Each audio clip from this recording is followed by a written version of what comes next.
Et c'est l'heure du journal de l'économie avec Karina Chabour. Tunisie Télécom Entreprises, plus que des solutions.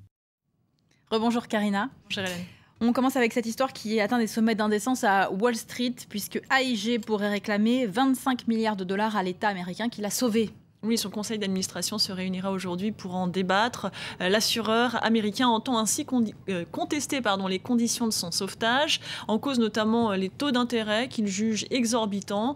L'assureur a été sauvé de la faillite en 2008 par l'État fédéral et donc par le contribuable à hauteur de 182 milliards de dollars. Et justement, ça nous amène au marché.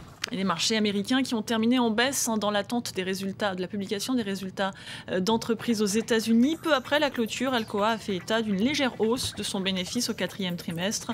La maîtrise des coûts lui ayant permis de compenser la chute des prix de l'aluminium. Et puis en Asie, les places évoluent maintenant en ordre dispersé. La place de Tokyo est dans le vert, notamment grâce à la baisse du yen. Celle de Hong Kong en légère hausse. Shanghai et Séoul évoluent dans le rouge. Et Boeing pique du nez en bourse. Le titre a perdu près de 3% hier soir. Les problèmes techniques se multiplient pour le Dreamliner. Après un départ de feu sur un 787 sous pavillon Japan Airlines, une fuite de carburant sur un autre appareil du même type, de la même compagnie, a empêché ce mardi son décollage de Boston vers Tokyo. United et Qatar Airlines ont également eu des problèmes avec le 787. Alors pas de blessés, mais une mauvaise publicité pour le nouvel appareil de Boeing.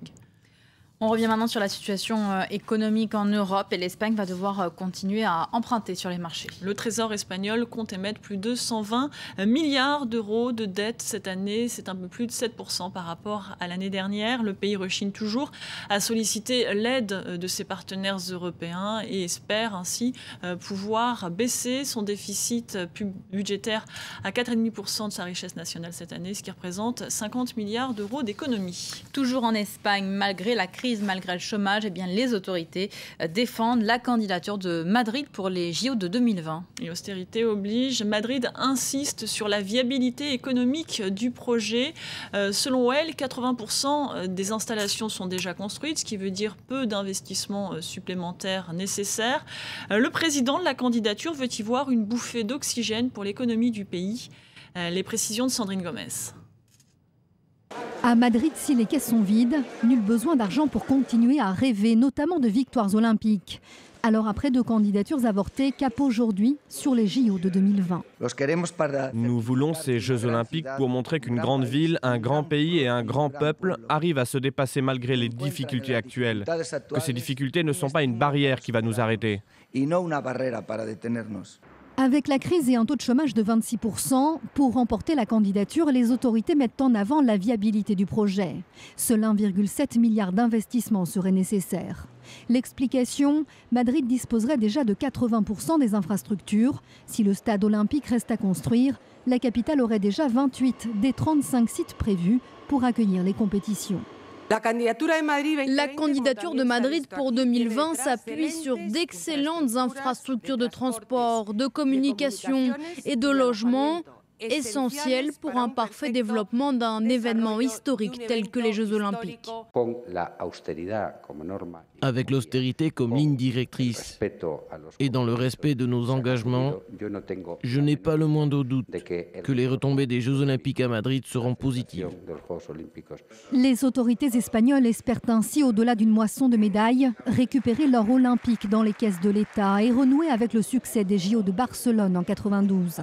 Mais difficile de prévoir à l'avance l'impact économique de tels événements sportifs. Si les JO de Londres, à la facture salée de 11 milliards d'euros, ont créé l'an dernier 50 000 emplois saisonniers, ceux d'Athènes en 2004 ont laissé le pays criblé de dettes. Le Qatar est au chevet de l'Égypte et fait un gros chèque de 2,5 milliards de dollars. 2,5 milliards qui s'ajoutent déjà à 2,5 milliards, au total 5 milliards de dollars qui tombent à pic alors que le pays est confronté à une difficile crise économique et financière. L'Égypte négocie actuellement avec le FMI un prêt de 4,8 milliards de dollars assorti de conditions drastiques. Les commentaires de Christine Lagarde en déplacement à Abidjan. Elle était interrogée par notre correspondante Maureen Grisot. Restaurer la situation économique de l'Égypte. Je pense que c'est un préalable nécessaire. Je crois que le rôle du FMI est un rôle à la fois de financeur et de catalyseur. Nous donnons souvent le signal d'un renouveau économique et d'une détermination politique au service de ce renouveau. Et je me réjouis que nous réengagions le débat qu'on avait déjà très largement avancé avec les autorités pour ce financement de 4,8 milliards de dollars dans les semaines qui viennent. En France, maintenant, ce sont des salariés en colère qui vont manifester tout à l'heure devant le Virgin Megastore des Champs-Élysées. Des salariés inquiets pour l'avenir des 26 magasins. La direction l'a confirmé hier. Le dépôt de bilan sera déposé aujourd'hui. Les syndicats lui reprochent des erreurs stratégiques. Le groupe lourdement endetté est victime de la concurrence des achats sur Internet. Sans repreneur, plus de 1000 emplois seront détruits. Il y aura du monde sur les Champs-Élysées, pas que des manifestants de Virgin. Il y aura aussi de nombreux touristes et Français qui vont faire les soldes. Un bon moyen peut-être d'oublier la crise et de faire quelques bonnes affaires. Oui, des Français toujours aussi nombreux à se ruer dans les magasins, même s'ils vont y regarder à 2 fois avant de dépenser. En conséquence, les commerçants ont prévu de frapper fort, et ce, dès le premier jour, en concédant des rabais importants, notamment dans l'habillement, pour tenter de rattraper une saison décevante. Les précisions de Stéphanie de Silgui. Chaussures, sacs à main ou encore accessoires sont les articles les plus prisés des soldes. 15 millions de visiteurs sont attendus dans les centres commerciaux ces prochains jours. L'hiver a été doux et ce commerçant espère bien liquider ses manteaux les plus chauds. Il y a toutes les doudounes, les parkas chauds d'hiver, tout ça. Une météo clémente, mais aussi une crise économique qui a refroidi le consommateur. Le budget solde des Français est à nouveau en baisse cette année, à 223 € par personne contre 244 l'an dernier. Ce grand magasin parisien espère bien réaliser en 6 semaines 25% de son chiffre d'affaires. Pour cet expert, la finalité est toujours la même, vendre au maximum sur une période très courte. Commercialement, en fait, l'objectif, c'est toujours de massifier pour séduire. La massification donne envie. C'est l'idée de profusion, c'est pas nouveau, mais ça fonctionne toujours. Problème, l'image des soldes traditionnels est brouillée par les promotions avant l'heure. Selon un sondage Harris, seuls 48% des Français ont prévu de faire les soldes en 2013, car pour 15% d'entre eux, il y a suffisamment de promotions tout au long de l'année. Soldes flottants, vente privée. Pour les spécialistes, les soldes se sont banalisés. Aujourd'hui, pour les consommateurs, et quasiment toute l'année, il est possible de trouver des magasins physiques qui pratiquent des prix avec des remises substantielles, 30 à 40%. Autre élément déclencheur, Internet et ses promotions permanentes. En 2012, le e-commerce a représenté un chiffre d'affaires de 9 milliards d'euros, plus 18% par rapport à 2011. Face à ces prix cassés toute l'année, le gouvernement pourrait supprimer les soldes flottants afin de relancer l'intérêt pour les soldes traditionnels. Merci Karina, c'était le journal de l'économie. Tunisie Télécom Entreprises, plus que des solutions.